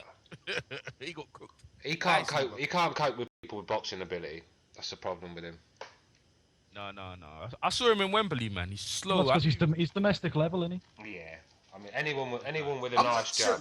Would you say he's English? I don't think he's English title level. No. No, he's not, man. He just come from no licensed boxing, man. He's still there, innit? Yeah. But he's a hard man, innit? He's a hard man. He can take punches, like, but he's tough, on boxing he's skills, like, he's doomed. Well, just put it. If you meet him in the kebab shop after tying out in the pub, then boy. Yeah. Oh yeah. I'd put you to sleep and him in the street, but you know, Yeah, this guy was laughing at Devin Alexander. Devin Alexander was putting 8 punch combinations right on the button. He always does. He was laughing at. But he was going, "Come on, Devin. Is that all you got? Is that all you got, Devin?" The man's crazy, but he's just got no ability. Yeah, that's what I was about to say. I mean, the only problem is, hey, credit to him for having a great chin, but at the end of the day, these guys who like to just sit there and smile when they get hit, I mean, like freaking Brandon Rios, like, that's wonderful, dude. Congrats. You got a good chin, but so does a punching bag. You got to hit back, bro. I mean, this is boxing. You know what I mean? Like, and the thing is, man, it's an accumulation thing as well, because you smile now, but 10 years down the time, when you start aging, then other ailments start kicking in. You know what I mean? Then punches that come back. Yeah, you were smiling. We're gonna smile at you now. Yeah. Have you heard Brandon Rios talk though? Exactly. He slurs now, man. He's 27 years old, Brandon Rios is 27 years old, and he speaks like a 50, 60-year-old veteran that's been in like 300 fights. And that's not good. long. Pacquiao's gone because when you look at Pacquiao in the eyes, there's nothing there. I mean, this guy's going to be punch drunk when he's older. You can tell. Well, I mean, Brandon Rios, man, here's a guy who's trying to fight Ruslan Provodnikov next. You know, so that's the next thing. I mean, he's a guy who. Yeah, you know, I mean, everything with him is a war, man. That's all they could do is just put this guy in the toughest fights, and you know, that's the only way he could sell tickets. You know, so that's the crazy thing about it. You know, I just don't know what's going to be the future for this guy. I really don't. The best thing that's happened to him is that he's had you know, the time off, forced time off because of his drug test. I mean, yeah, that's right. Well, drug testing issues. Yeah, but this is the thing. How can a guy going up in weight need dieting supplements make 147 when he's a 145? Oh, I'll tell you exactly why. I'll tell you exactly why. Did you see what he was drinking in the first episode of that HBO thing? Big Red Bull. Drinking Red Bull, and he's a fighter. I used to drink Red Bull daily, nightly, and ever so lately, and I piled on the pounds. I've stopped drinking it now, and I just fell off. Like that. He's got bad. I reckon that's what James Toney's problem was. I reckon, I think Steve Collins said when he used to spar with James Toney, this is a prime James Toney, the guy was drinking Pepsi in the corner during the interview of sparring. He'd like do 3-round sparring and then drink Pepsi. He's greedy, isn't it? He's got a lot of money as well. Mm-hmm. You know, and it's just a discipline thing, man. I mean, like I said, you look at the guys like the Floyd Mayweathers. Everybody wants to be Mayweather, but nobody wants to apply themselves to the sport like Mayweather does. Nobody wants to put in the dedication of an Andre Ward or, you know, like a Vladimir Klitschko, the way these guys train. I mean, nobody wants to do it, but everybody wants their status in the sport, you know? So that's just what it is, man. Some of these boxers need to understand that, you know, if you're going to get in this ring, man, you're putting your life on the line. You better treat your body right, you know? Can I just say something about Floyd? And this is what people don't realise. I mean, Floyd Mayweather goes to some of the best clubs in Las Vegas. He's got girls strip clubs, isn't it? Yeah, got girls throwing themselves at him. He's got champagne spraying everywhere, and he will leave. Yeah. He will leave 2 o'clock in the morning to go and to gym. He's not even in a fight. This is the sort of dedication this guy brings to the sport, and that's why he's at the top. And that's why he's at that level. This guy will leave a nightclub at 2 o'clock in the morning when it's booming and the best DJ in town's playing, and he'll go to the gym and do his work, and there's not a lot of fighters that could do it. You try getting Kell Brook out of that club. Yeah, but his dad beat him into it. That's what his dad beat him into. That's all he knows, isn't it? Like, you know what I mean? Floyd's disciplined, and that's the way that is. But the other fighters like Broner and the rest of them, they're following Floyd, but they haven't got no discipline. And the thing is, Floyd, regardless of Floyd argues with his dad, he listens to his uncle and respects his uncle. So, you know what I mean? He makes sure he goes training, but Broner got no respect for his corner, no respect for the adult authorities in his life, you know. And you need them sort of people in your life to keep you reel you in, and when you're getting out of hand. So you know what I mean? That's how these things are. Why Broner's going off, I think he's gonna lose in the rematch. I think he will lose. He can get knocked out in the rematch. Man, he needs to leave it alone. You think he get knocked out? Going in there. I'll probably not knocked out, but I don't think he'll win though. I don't think he'll win. I'm glad he's going back in there because he's killed a lot of the people talking shit about him, but he's not gonna win that fight. The guy's too big, man. It's a big ask. It's a big ask, man. Like you say, the discipline, it will hurt you, man. It will hurt you. The first punch knocked the confidence out of you. You know what I mean? And then from then on, it's Arrow, you sound a little bit far away, man. Can you move close to your mic? Okay, like the first punch, Madonna lands on him, so it's not the confidence out of him. You can hear me, right? Yeah, fine. Yeah, you're good now. Yeah. The first punch is gonna knock the confidence out of him, and then he's gonna be running around the ring again, and it's gonna be funny. It's gonna be a freaking like that last fight was hilarious, man. He's there, bloody humping on Madonna, and Madonna humping on him. It's hilarious, mate. It's like a comedy show. It's a comedy. That was like Laurel and Hardy, or you know what I mean? It was hilarious, man. That was the most funniest fight if you ever seen in a boxing ring on a professional ring. It's hilarious. And the joke was on Broner though. That's the thing. Yeah. So now he's not even taken serious. Now he's taken as a clown. Like people put him in the pantheon as a Berto, and Berto. It's like they put these people. They're making him look like the player's a joke. But that's it's like he was taken seriously now. But now he looks like a sideshow. People are only seeing it for the spectacle now, not necessarily to take him seriously as a serious competitor because of his lifestyle, banging them two lesbians and shitting money in the toilet. So That's what upset me. You know That's what I was more upset when he was flushing that money down the toilet. I mean, Why? That's because I think if you come from a poor area where you got Yeah. when your own people are struggling, and put that into boxing for the kids or something. Don't be a fucking wank and show off. I mean, you don't see Bill Gates is a billionaire. You don't see him doing it, and he could fucking buy a Broner's life if he wanted to. So How old is he? How old is he though? yeah, I know he's young, but he's That's you what know, it is. 23. yeah, It's but what he's it old is, enough and to. He's old enough to Nah, go bloody man. out. At that age, I had a bloody 7-year-old daughter. Alright, so Where was he rich before? When was it? When Well, has he ever? 6. When's he ever have had that much money in his life? So, you know what I mean? How can we say that when we've never been rich before? No time we've got money. How would we act? I don't give a shit. Yeah. I don't care how Yeah. people see me. That's what it is. Yeah, That's all but that would is, you, just being young. would you flush it down the toilet though? Would you flush your money down the toilet though? If I Or would you done just it, I go would- buy I some new would say I trainers would- or something? If I done it, I wouldn't You feel can't good. I'll I swear really that. do I would that do. I till you would do. get that money. Huh? But I here- mean, here's I'll what I'm gonna probably go say. get Here's some what new I'm gonna say. trainers. You get that money. He's got Here's new what I'm gonna trainers, say though. though. I'm gonna be honest on this. Obviously, from a character perspective, I 100% disagree with what he did. I think it was obviously stupid. You know, I mean, the guy's not an ambassador for the sport. It wasn't a good move. No. But what I will say is, by him flushing down that money down the toilet and all the antics he's done, that's what's made him more money now. Like, that money has come back to him because that's why people are watching him, Yeah, because but- of all the Well, antics. respect So him, Joe that's Yeah, what but the my problem is not that he lost that money. My problem is he just threw it away instead of giving it to his own. There's children But in the his. toilet- Yeah, but put it into a gym. Put it into boxing for the youth. Put it into something back to your community, man. No, But the why toilet- just the toilet- flush the it down the toilet- toilet when there's children not even fucking eating. I just don't like things like that. This guy could. No, but you know what, Stuart? Let me What? rebuttal that. I agree with you 100%. But what I don't like is fans want to see villains. They tune in and they pay to see these guys be the villains. That's what they want to see. They don't want to see Andre Wards. They don't want to see Vladimir's or anybody who's classy, who doesn't talk. They don't want to see that. They want to see somebody who's running their mouth. And this is what they want to see. So you know what? The guy's playing the villain role. I disagree with it. It's not classy. But if fans are going to buy into it, if that's what fans are going to glorify, that's what we're going to do as fans, then that's what these Here's the boxers are going to bottom line. do. There are no ambassadors, but boxing is a filthy. It's always been a filthy, dirty, horrible sport. There are no ambassadors.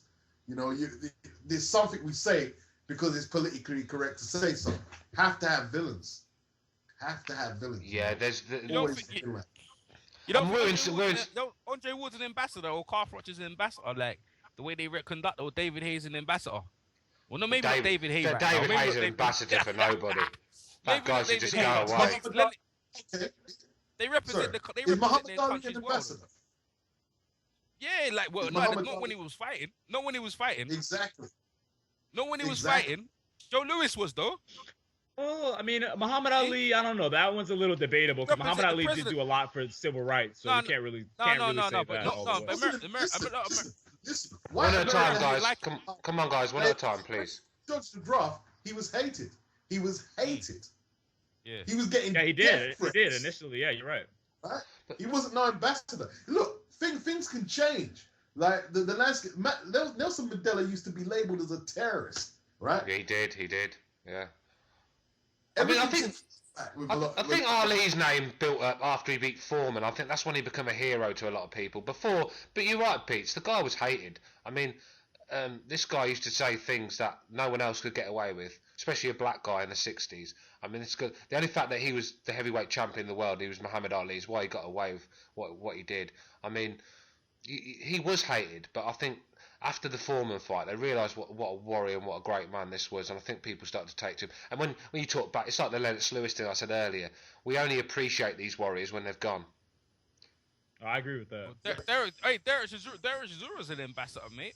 Where he was, man. You know what I mean? He wears the Hey, flag. according to the British Border Control, they didn't think so, He man. glassed. They weren't too fond Hey, of he that. glassed me. Hey, listen. Yeah, that's why they done him up. But he's well mannered now, isn't he? Yeah, He is. He's all cleared up on that. But what I'm saying is that when they go and fight other fighters abroad, they're the ambassador of the. That's why like they get scrutinized a lot. But they're the ambassador for our country going out there to fight whoever from whoever country. I mean, if I was to send someone boxing- out to represent our country, it wouldn't be Derek Chisora. I mean, This guy's an ambassador. This Why guy's an not? ambassador Eric's for. a right? Eric's a right? He done Yeah, alright. but He in the- he's not ambassador material, is he? Let's be real. I mean, Who is he's a loose cannon. If When we, you say representing the country, are you talking about? as an ambassador, just that's what like- Errol's saying. Yeah, like to say. No, not an ambassador. I'm talking about, look, when they go to fight other people in their country, they're representing people from the country. That's the way it is. It's wearing the English flag, the British flag, or whatever. You represent the country. That's the way it is, man. Yeah, It's and always been last time he represented, he got banned from Germany. Yeah, but yeah, this is what I'm saying. He looked bad on England. That's why it was a big whole hoorah about it, and that's why they done him up for a year. But since then, he's cleaned up his act. Frank's got him all sorted out, and Yeah. he's behaving himself. And he's a now, better isn't fighter for it. He is a better fighter. he? Well, I don't know for about he's a better fighter, but he's look. doing his. I don't know about better You can fighter. pretty it up as much as you like. Look, you could. Who's the biggest ambassador who doesn't actually box in the ring now for boxing? Mike Tyson. Right now. Yeah. Mike Tyson is Mike one of the Tyson. big, like, Mike Tyson still draws people to the sport. He hasn't boxed for years. He's a convicted rapist, used to mug people in Brownsville, tried to break Beaufort's arm, it. bit off Holyfield's ear. Nearly knocked a referee out. Yeah, and he's loved. That's a great point. That's what I was saying too, Beats. That's what I was saying. We glorify villains, man. I agree with you. But Mike Tyson was the last superstar in boxing for my. I mean, when you say Floyd Mayweather weren't Mike Tyson. Mike Tyson, in his day, in his prime, was more famous than the president. Floyd Mayweather's not on that level. Yeah, No, never Floyd will ain't be. as big as Tyson was. Floyd, Never no will way. be. And Tyson was the last big star we had. I mean, even my mate's boxing, and she always just say, "Oh, that Tyson, he's an animal." I mean, my mum even knew about him. That's how famous this guy was. Do you know what I mean? And Look. we just ain't got that anymore in boxing. Look. We have, people man. say We that have- wrong. wait, The we have- fear we have, factor man. in boxing. Mm. Sorry. Who's speaking? No, I'll say we. I was No, saying we have, man. We have Deontay Wilder's coming through, and some of the others, some of the other heavyweights Yeah, coming you through. can't put You know what Deontay I mean? Wilder in Tyson's bracket, though, can you? No, I'm talking Look, about man. knockouts, man. You Yeah. look. It's you see that fear factor. I was watching Tyson do that one-man show, and there's women in the audience. And when he was telling some of his stories, you could see them in front. You see them Yeah. getting scared, but it Yeah, they excites them at the same time, right? Well, I agree with you on that. And you know what? Something that EJ, I'm sorry, Beats. Go ahead. Continue. Yeah. No, you got it. Bro. Yeah, I was saying. Okay, yeah, I was saying something that EJ brought up too before is that boxing a lot of times goes as the heavyweight division goes, and I think that Yes. we do need another big heavyweight who's going to be a superstar, who's going to have that bravado, who's going to be knocking people out to do it. Because hey, credit to Floyd Mayweather and guys like Pacquiao who brought in a lot of attention to the sport.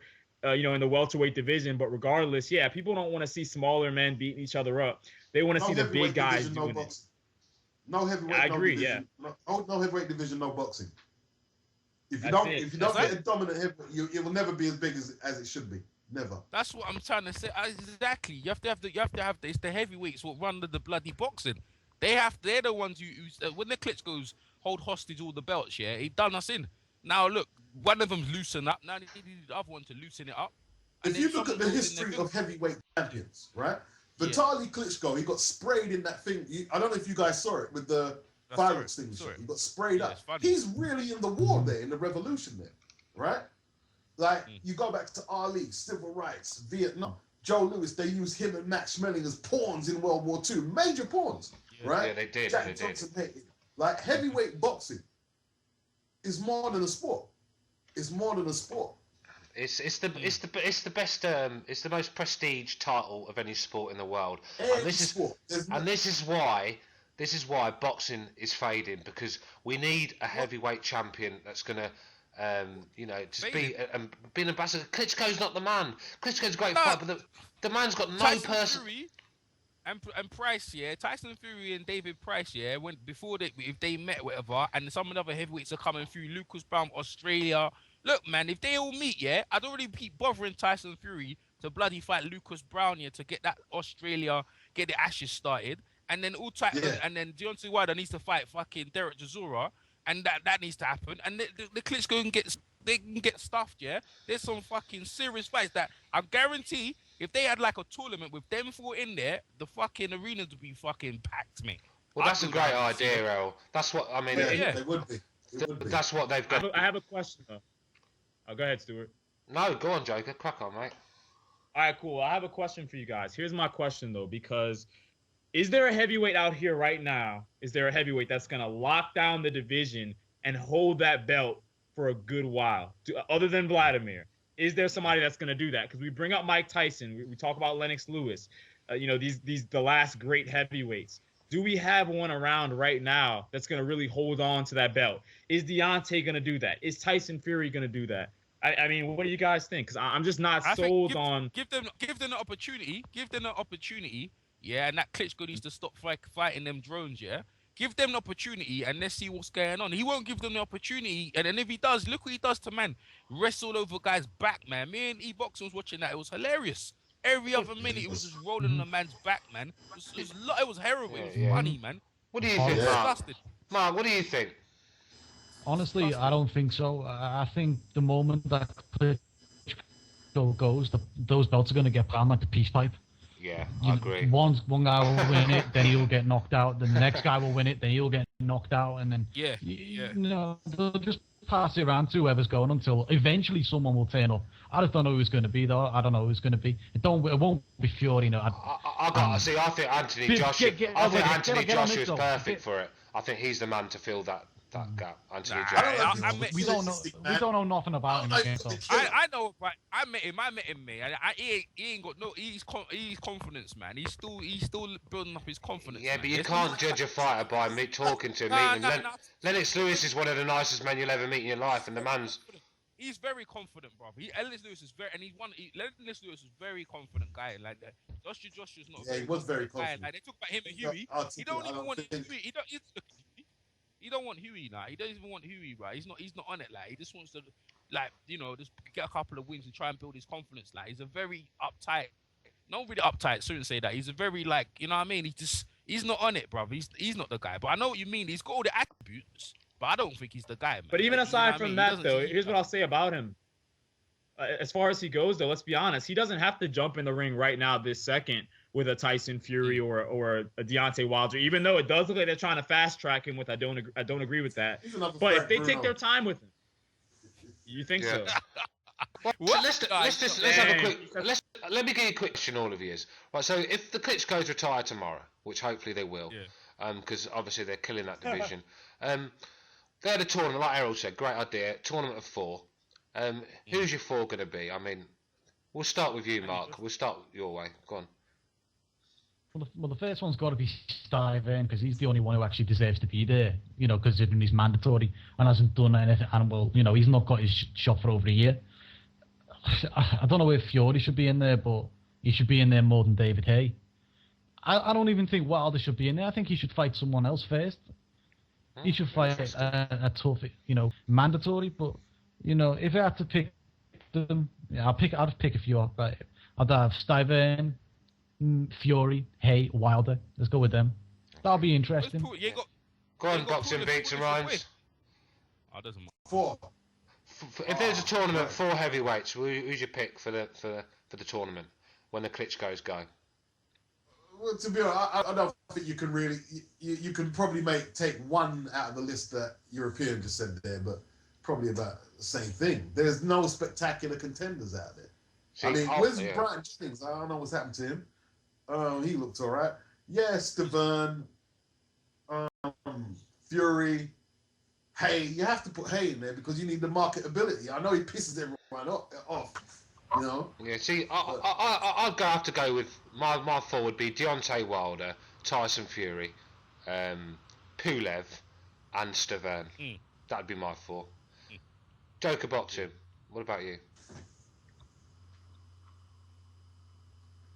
I'm sorry, I was on mute. Yeah, that was a good 4 that you just named, Stuart. I think like Beats said, you could put. It really doesn't matter. I mean, you could put Tyson Fury in, you could take him out, you could put Deontay in, you could take him out. At the end of the day, there's not a clear, automatic foregone conclusion of heavyweights right now. So the point is that we need a tournament. That's the point. They need to fight each other, so we could see. And the guy to me that looks like the guy to watch is. Out of the bunch, I would have to say probably Deontay Wilder right now. He's the guy to watch to me. Yeah. Out of the whole lot. Let's ask a former heavyweight boxer himself, former heavyweight amateur champion from Finland, Umar Kamalainen. You give us your 4. After the Klitschko's are gone. Yeah. Yeah. Well, Manuel Shar comes to my mind because he's been pretty good. Only lost once, and that was against Vitaly Klitschko. You know. Um, Oldanier Solis probably I've seen him. He's taken a grip on himself. Olympic gold medalist. He's only lost once. That was against Vitaly Klitschko. Then probably Stiverne, because he's right now rated #1 at the moment in WBC. Then the fourth one, you know, I don't know who it would be. You know, I guess it would be Tyson Fury or David Haye. Depends on if David Haye is going to be in the mix still. You know.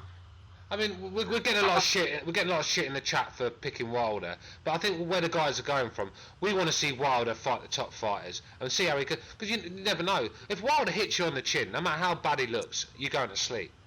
You know, there's no other doubt about that. You're going to sleep if that man hits you on the chin. So that's why I want to see him in there. I want to see him fight Fury. So I know we're getting a lot of shit, but that's my opinion on that one.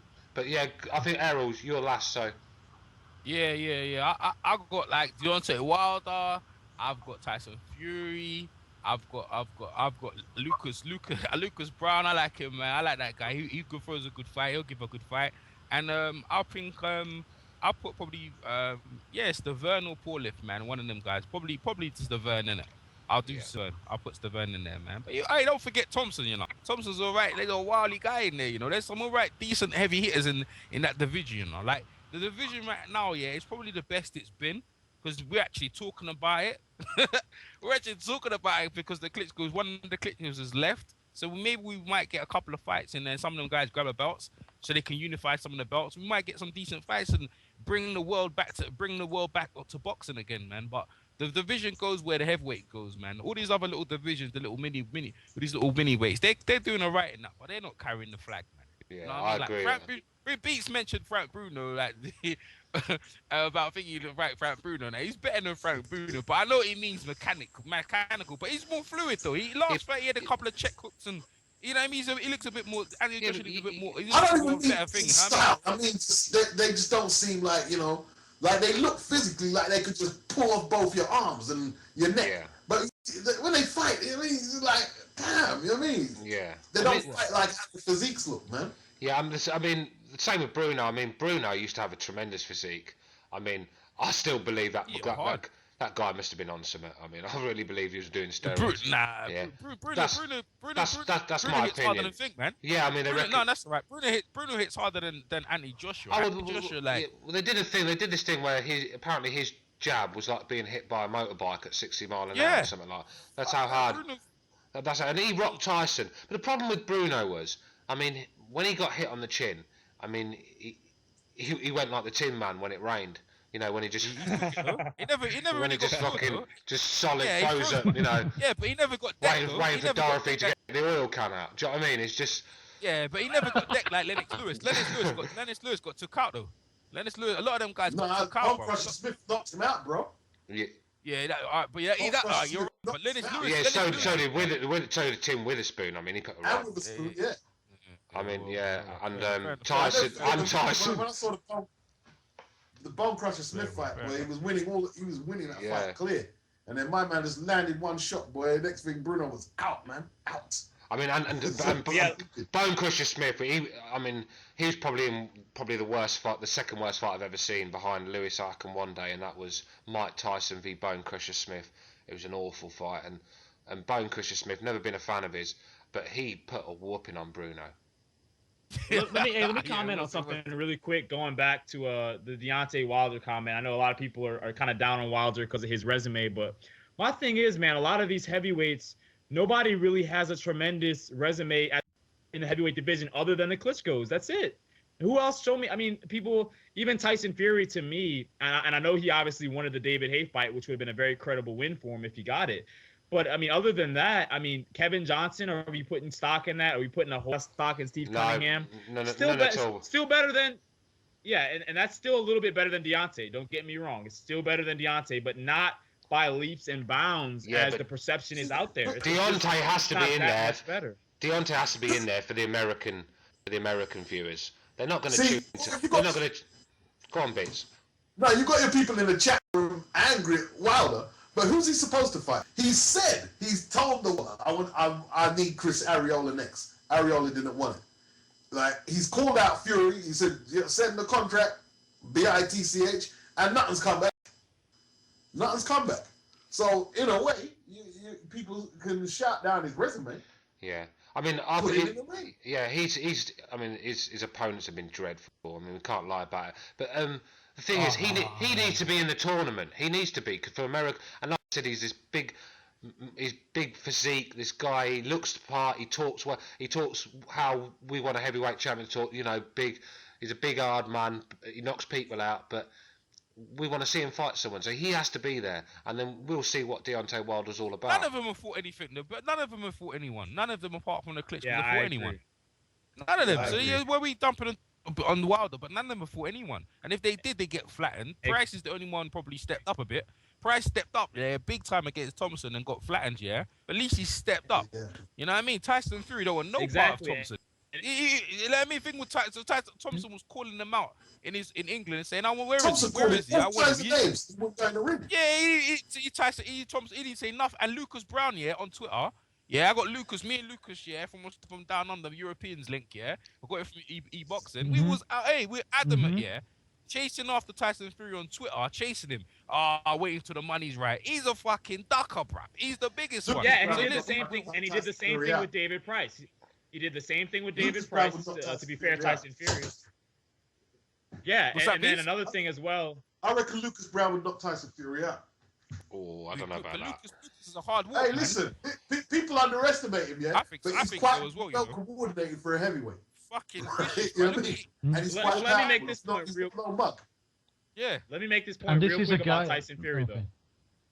Go on, I'll let you Joker. speak next, E-Boxing. Let me just make this point. With Tyson Fury, he didn't want to fight David Price. He held on for as long as he could, not trying to fight Price, okay? Price gets sparked out by Thompson, like you guys brought up, and he was in no rush to fight Thompson. That was an easy fight for Fury. He could have went in there and say, okay, I beat the guy who just beat David Price. You know, I beat the guy who beat the guy, and he didn't even do that. So people give Deontay Wilder a lot of crap, but at the same time, Tyson isn't that much more impressive. And as far as I'm concerned, to be honest, from my perspective, I don't think either camp really wants that fight. I don't think the Deontay Wilder fight, the Deontay Wilder camp really wants the Fury fight. I don't think the Fury fight really wants the Deontay fight. Yeah, All I these agree. heavyweights want to do is play the waiting game for the Klitschkos to go away. Nobody actually wants to beat the Klitschkos. They just want them to go away, you know? That's just my opinion. Yeah, Tyson go, Fury does. go on, Mark. It's your turn now, Nah, mate. nah, Did you want to? Yeah, I just wanted to go back in Sorry, to Errol. what Pete said about Brown, and the thing about Brown is this is a guy with no amateur experience whatsoever, and he's already got to the Commonwealth level. That's quite extraordinary, Yeah, he's got. and he trains himself. He looks Imagine a monster, if doesn't he? gets now a better trainer. You know, let's say he gets a trainer, he gets a good regime going, and he still works on his skills. He could go even further than he is. So I don't think Beats is far off. Well, we've got Umar in the chat, and he's not very happy that we're picking Deontay. He thinks Robert Helenius should be in it. I'm not sure about that one, but Umar, do you want to explain yourself on that one, mate? Yeah, well, I mean, it was funny that Deontay Wilder is being even mentioned in this because, you know, I mean, let's be honest, the guy is a hype job. You know, I mean, like, who did he beat, you know, to be mentioned in the next four big guys in the heavyweight division, as well as, you know, Tyson Fury. You know, although he has delivered against anybody he's fought, and a much better opposition than Deontay Wilder, but Tyson's also been talking himself into this big status, you know, because he's a good for boxing. There's no question about it. He's a very good because he's a good character Yeah, for exactly. boxing. That's what I'm saying. Wait Yeah, a minute. but to be mentioned, that's the thing. We have to have in boxing some legitimacy, or what was the right word? You know, Legitimate. That's the word. yeah, to name the next four guys. You know, I mean, like if you look at the guys, like, okay, Robert Helenius right now, his hands been operated several times, and he's been off, you know, from the scene, and he hasn't been acting all that. But if you look at the guy, you know, he's wiped out 3 former heavyweight world champions. You know what I mean? And he totally demolished them when he was up and coming. Robert Helenius is Robert useless. Helenius. I see him fighting Robert Sherman Helenius. Griffin, right? Sherman Griffin, right? He come in there looking like my granddad, overweight, like well out of shape from when I saw him fighting, and he nearly knocked Helenius out. He nearly knocked him out. Yeah. He lost his Chisora as well. Anyhow, To be... I tell you what, if Sherman Griffiths had trained for 3 more days and lost a couple more pounds, he would have knocked him out. But Sherman Griffiths nearly knocked him out, and he was tired himself. He was tired. He was wheezing the But you see, He couldn't even walk across the ring to finish him off.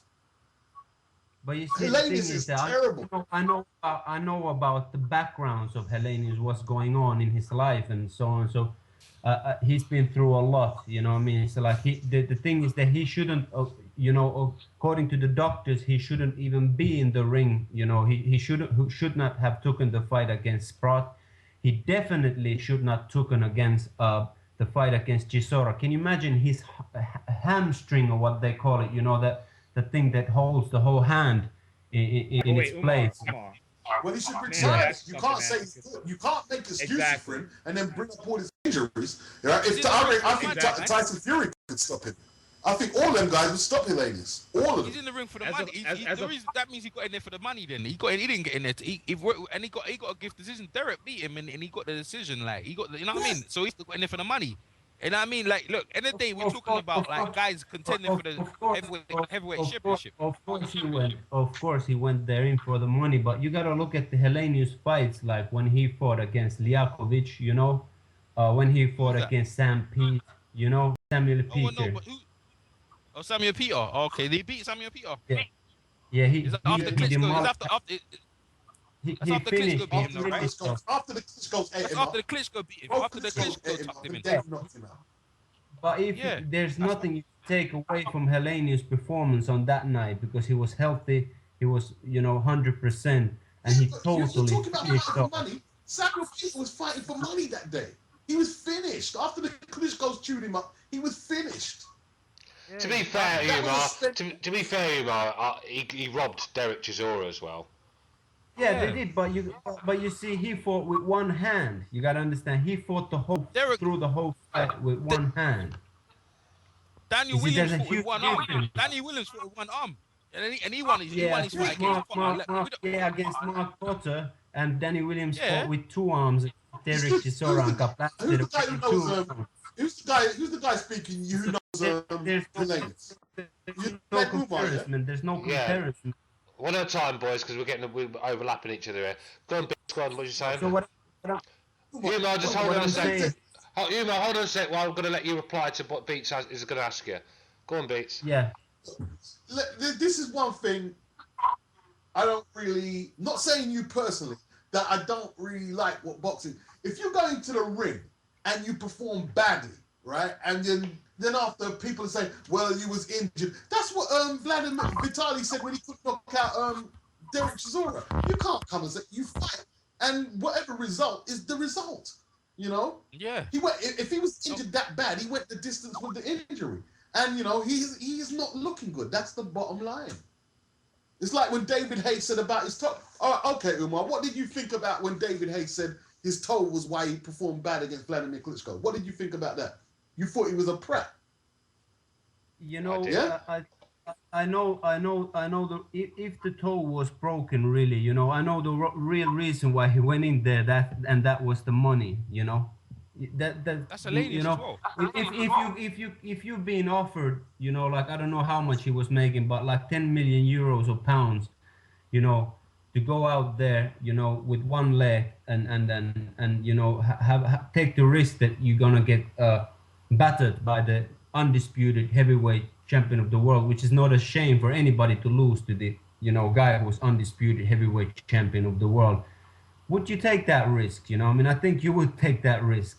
So like the same went with Helenius. You know, his stable, they wasn't gonna let him to pull out from the fight. You know, they've sold like over 4 million euros worth of tickets in Hartwall Arena in Helsinki. You know, so they wasn't gonna let. If you're saying this is injuries, we have to rule him out then. If you're saying he can't fight because of his injuries, then we just have to, we can't make excuses for him. We rule him out. Yeah, I understand that, but you're forgetting my original point. What I was saying, I was talking about the legitimacy of who has won, you know, tougher opponents, and Deontay Wilder has not, you know, beaten anybody. You know, hasn't beaten absolutely anybody with the heartbeat. So why Deontay Wilder is being mentioned? You know what I mean? Why is Deontay mentioned? And also, I'll tell you what. I'll tell you what. I bet you any money Helenius couldn't go 3 rounds with Deontay Wilder. I bet you any money you want to bet he wouldn't go 3 rounds. Yeah, I'll put money on that. On what? Please tell him again. Helenius wouldn't survive 3 rounds with Deontay Wilder. He wouldn't survive 3. Did you see Helenius performing in his best fights, like against Samuel Peter, against how he ended up Lamont Brewster's career? Did you see those fights? Years ago, man. Yeah, they were years ago, but that was when he was healthy. That was when he was healthy. The guy is still such a young guy, and he's hopefully gonna get healthy again. You know. So you think? Helenius beat the Lamont Brewster that knocked out Vladimir Klitschko? Hell no, he couldn't. First of all, let's be real. There was something very, very dodgy about Lamont Brewster ever knocking out Vladimir Klitschko. Like Klitschko himself said that he was poisoned.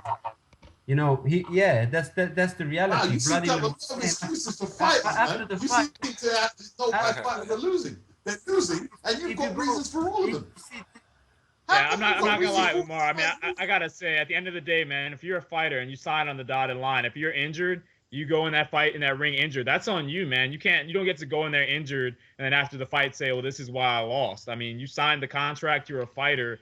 It's just unfair to take a guy's victory away from him because of an excuse, you know. So I disagree with that, my friend. But you see, the thing is, the money is that makes such a difference. You know, guys will go there and take the risk even if they're injured. Right, but that's their risk. That's their risk. If you take it because of the money and you lose, look, man, let me tell you. Okay, look. No doubt about it.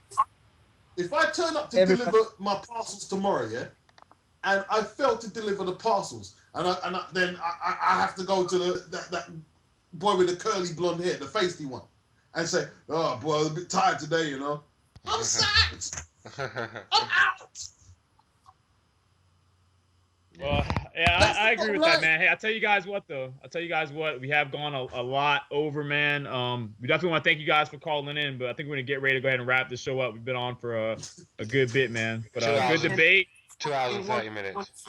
One thing, what I want to say, yeah, guys, keep on promoting that fight for me against Tony Bellew. Well, yeah, that's, we want to see it, Umar, but whether Fast Car's up for that fight, well, you know, that's the problem. Fast Car, he's got his own little agenda, and Tony Bellew will be in there with some bum, I should think. But, yeah, Joker, do you want to wrap things up then? Because it's been a great show. I've really enjoyed myself. It's been good debates, and we all disagreed with each other, which is a good thing, because we obviously don't want to agree with... Yeah, of course it is. We don't want to agree with each other. 2 hours of agreeing with everyone. I mean, fucking hell, that'd be dire to listen to. So yeah, it's been a great show. Thanks to Boxing Beats and Rhymes for coming on. Obviously, I'm a fan of his channel. So if you want to go on YouTube, check his channel out. It's a really good listen. I usually just chill out at night time when I'm about to get to bed, put beats on and listen to him for half an hour. You should do the same. Good channel. And obviously EJ, he's always about. Everyone knows EJ. We'll speak to him soon. And yeah, it's been a good show. Joker, do you want to wrap it up? Yeah, hey man, a big thank you to the callers for calling in, man. You guys feel free to call in anytime. So shout out to all the callers, shout out to the chat and whatnot. And yeah, I guess we can go ahead and wrap things up, man. So we'll continue this on the next show. You guys be sure to tune into the Boxing Union, 5 p.m. to 7 p.m. on Mondays Eastern Time, 10 p.m. to 12 a.m. UK time on Mondays. We'll be here every Monday. All right, man. See you guys later. Peace. Double up, yo. I'm Sugar Ray Robinson, pound for pound the best. And you overprotected, never been in no real test. Mike Tyson eat your kids for lunch. I'm like Willie Pep, I could win a round without throwing a punch. Lennox Lewis had a glass jaw. If my grandmother hit him on the chin, he probably hit the floor. Roberto Duran, all-time greatest lightweight. Prince Nassim was whack, all the hype was fake. Leon Spinks was the ultimate slacker. Sugar Ray Leonard was great, but he should've lost to Hagler. The 70s had the best heavyweights. From Ali Frazier to George Foreman, there was so many greats. Bob Foster hit way too hard. He would've put Antonio Tarver and Roy Jones in the graveyard. Some of y'all might disagree, but Larry Holmes might have been the best, even better than Ali. Greatest Puerto Rican fighter, Carlos Ortiz. Runner-up Wilfredo Gomez in the early 80s. Worst Puerto Rican fighter is John Ruiz. Winky Wright beat Shane Mosley 2 times with ease. Burnett Whitaker was robbed so many different occasions. Mike McCallum represented hard for the Jamaicans. Constitution made jab through the funky chicken. Years later, Ricky Hatton had Constitution quitting. I ran Barkley, rep the BX. Christy Martin was the first popular fighter of the opposite sex. Galata punched Riddick Bowe repeatedly in the dick. Then when he fought Mike Tyson, he bitched out and quit. James Toney was a skilled technician. Jack Johnson beat white boys and fucked their women. Floyd Patterson got knocked out by Sonny Liston. Paulie Ayala always seemed to get the kick decision. Arturo Gatti take the best ass whipping. Jim Lampley and the rest of the HBO cheerleaders do the most ass kissing. They jerked Bernard Hopkins, ruined his 10-year reign. They stole his belts from him, gave him to Jermaine. Vasily Giroff nearly murdered Joe Macy. Joe Calzaghe annihilated Jeff Lacey. John Mugabe's nickname was the Beast. Corrales Castillo, the first fight was a masterpiece. Julian Jackson crushed Terry Norris. Mayorga knocked out Forrest. Hearns Hagler taught us what a war is. Trying to find the next heavyweight great. They thought it was Isaiah Bucci, but he went to jail for rape. Bob Abrams a weasel and Don King's evil. Floyd Mayweather's good, but he need to fight better people. We watched Oscar De La Hoya get rich. He nearly outpointed Felix Trinidad, but then he ran like a bitch. Barrera Morales, Julio Cesar Chavez. Mexican fighters was fucking up mad heads, and we never got to see the best. Salvador Sanchez, Ricardo Lopez retired undefeated. Larry Holmes beat Michael Spinks, but he got shitted. Manny Pacquiao speed is heated, believe it, tweet it. Oliver McCall smoked crack and had a nervous breakdown. Riddick Bowe knocked out Holyfield in the 8th round. Jake LaMotta had the best chin. When Mike Tyson beat Spinks, was his best win. They stopped 15-round fights after Duck Who Kim. The biggest disappointment was probably gold medalist Mark Breland. Emil Griffith was accused of hanging out with queers. Tony Ayala went to jail for 16 years. Michael Grant fought pitifully. Vito Antuofermo was a champ from Italy. Chris Bird beat Vitaly. Fernando Vargas' best win was Ike Corte, who fought the best competition, Juan Laporte. Levander Johnson killed in the ring, R.I.P. Tommy Morrison was diagnosed with HIV. First round, Ernie Shavers finished Kenny Norton. Michael Dokes and Tony Tucker was both Coke Snorton.